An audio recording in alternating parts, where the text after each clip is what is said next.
Hello guys, I am back with another episode. There is a message that I want to share with you guys. It comes from our dear sister who sent us that long message. So this is the continuation of her message that she sent to us. And the message reads like this. Hello, how are you? I found out that my own husband was sleeping with his own mother. After I had seen that my husband was physically abusing me and I was afraid for my own life, and my husband didn't care that the way that he was hitting me almost each and every day, he didn't even care that I was someone who was carrying his own child, but rather he chose to punch me. Like I told you that there were nights whereby he would go to the local beer hall, maybe he would fight with other men there, but by the time that he would come back, he would then force me to cook something for him.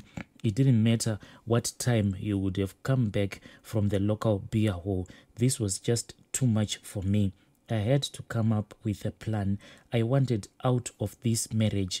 And my husband was clever enough, because by the time that he came and he pretended as if he wanted me and him to work out things in our marriage, and he said that we had to raise our kids as a family, not as separated parents. So I thought that my husband was a good man.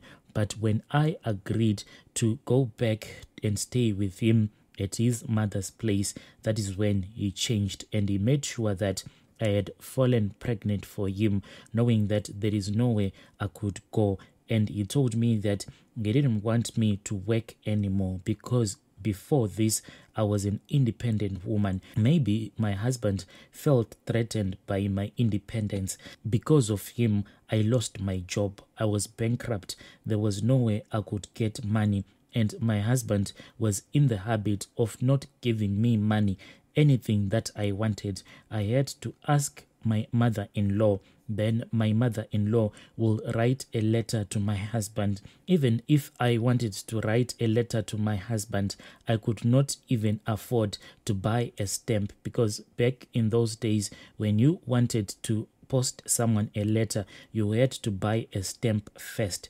So most of the times I had to ask for my mother-in-law to write my own husband a letter, in which I'll be telling my husband all of the things that I needed back home. And the only thing that my husband knew was that whenever you'll be in the village, if you'll be drunk, I know that tonight he was going to make me his personal punching bag. Then I heard that in the village there was this certain friend of mine. She was an old friend, so I went and I visited her, because I heard that she was in the village. She had came to visit her own mother. When I went to her mother's place, the first time that she saw me, she could not even recognize me, because of the way that I was at that time. I was just walking around barefooted. I didn't have any shoes. That is why she could not recognize me, because back in the days, even before I had gotten married to my husband, I was an independent woman who took good care of herself. And when my old friend saw me that time when she had come to visit her mother, that is why she could not recognize me. My hair was everywhere. I was wearing torn clothes, old clothes, and I had scars all over my body. I was pregnant and I had a little baby by my side. When she saw me, I started crying. That is when I told her everything that was going on in my life. Then she said, I am going to make a plan for you. At least if you want, you can stay with my parents, but it will be a temporary solution. I told her that I didn't want any trouble for her parents. I would rather stay with my husband. Then when she would have returned back to the city, if she could promise me that she will find accommodation for me, so that when I go to the city, I can start looking for a job. Then she said it is okay. Then she said when she returns back to the city, she will write a letter, but to her parents. But in that letter, she would tell me if she would have found an accommodation for me right there in the city. But she told me that in the meantime, I had to make sure that I had money for a bus ticket ready so that by the time that the letter reaches her parents in the village, on that same day, I would have to travel to the city. It was quite difficult because I didn't have anywhere to find money, but I didn't want to tell my friend that I'll never be able to afford to buy a bus ticket. At that time, there was another old man who seemed to have interest in me, so I knew that if I would go and speak with that old man, and at that time I didn't have a choice. I knew that if I go to that old man and if I do whatever he wanted to do with me, he could afford to buy me that bus ticket. I want to confess that I ended up stealing from my husband, but I didn't have a choice. I wanted to escape with the baby that I was carrying in my womb. So I stole money from my husband. But before I could travel to the city, when my friend had written that letter and when she told me that I should travel on such a date, I first went back to our village where my relatives and my parents were staying.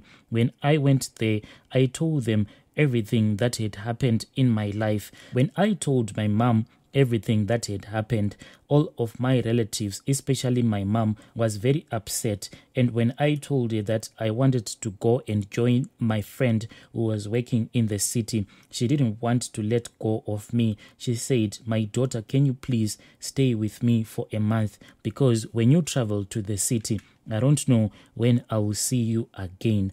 Then one day, just a few days before I could travel to the city, I saw a convoy of elderly people arriving at our homestead. It was my husband and his elderly relatives. They had come to take me. I was not interested in what he had to say, but the meeting was held between my parents and my father's sisters and brothers and the crew. I was excluded, and they lied and they said that I had ran away simply because of a small misunderstanding. My husband said that I will never sacrifice my own blood, my son.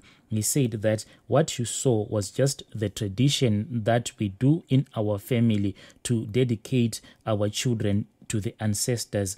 I knew everything that I had seen on that day with my eyes, but they managed to convince my family that there was no intention for him to harm our son.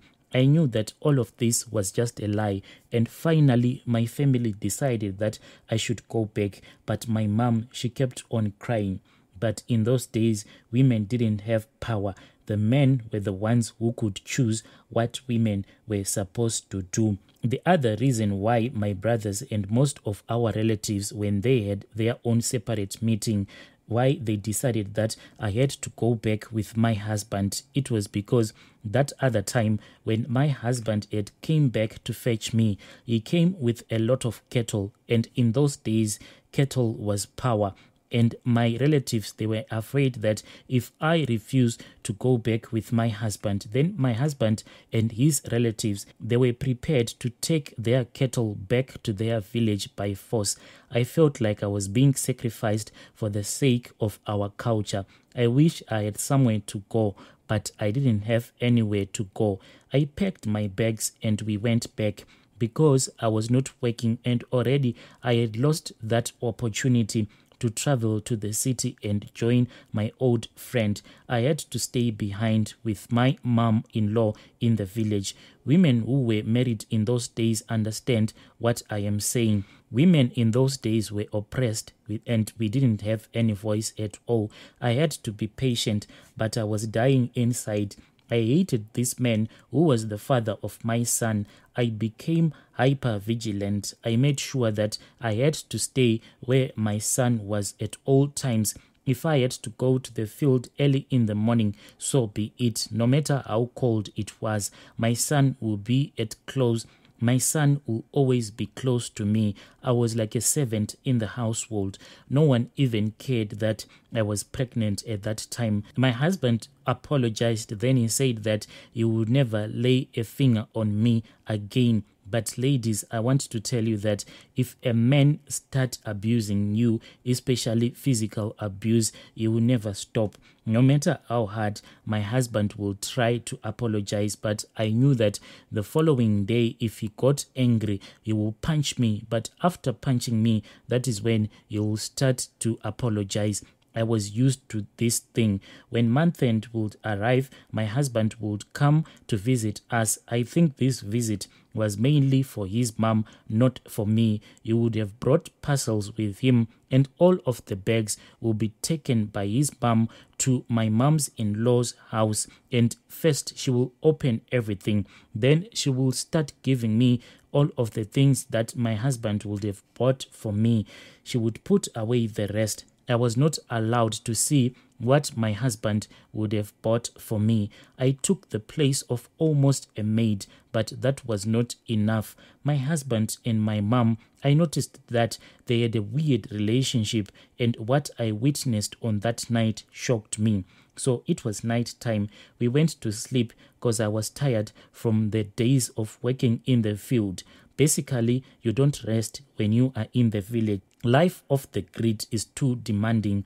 I had to fetch water with the other sister wives, and I had to go and fetch firewood, cook with very big pots because the family was quite a big family. There were a lot of children on that homestead from her daughters, and the reason why my son was a target, it is because he was the eldest male grandchild.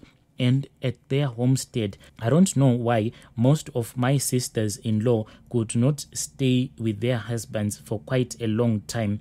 On that night, I went to sleep and my husband came and he joined me. It had been a month and I expected to feel his manhood strong, but there was nothing, no fire. He slept there and I also slept since I was not interested in him. After seeing everything that I had seen and with all the abuse, all of my feelings were just fading away. He was not different from his mother. I slept and I was extremely tired, and in no time I was in deep sleep. I woke up in the middle of the night. What woke me up were the sounds that I heard. At first I thought that I was dreaming. Then I struggled to lift my head. I felt something was pushing my head down.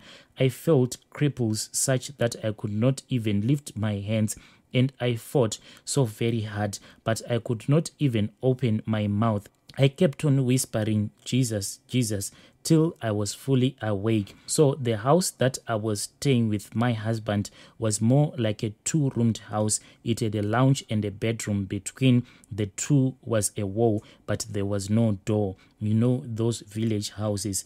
Now that I was fully awake, I then heard the sounds, and those sounds were clear enough that they were sexual sounds. They had cast a deep spell on me so that I can fall asleep. I was powerless. I shifted my hands to try to wake my husband, but there was no one sleeping in his place. So I got confused, and remember, the nights in the village are very dark, as if you can touch the darkness, because there was no electricity or anything. We used to sleep in the dark. I slept there, lifeless and powerless. I then heard my mother-in-law talking, and my husband walked back to our bed. My mother-in-law, she clearly said, "Do not worry, she won't wake up. She is in a deep sleep." She opened the door and she left. My husband laughed. Then he hopped back into our bed. In a few seconds, he had slept. I felt to close my mouth. I had never seen or heard such a thing. My mind ran to so many different places, and still my mouth remained opened. Dear listeners, that was the message that was sent to me. Dear sister, if this is not the end of your story, I'm begging you, can you please write to me again? Please do not hesitate to use our email address. Dear listeners, I'll be back with another episode.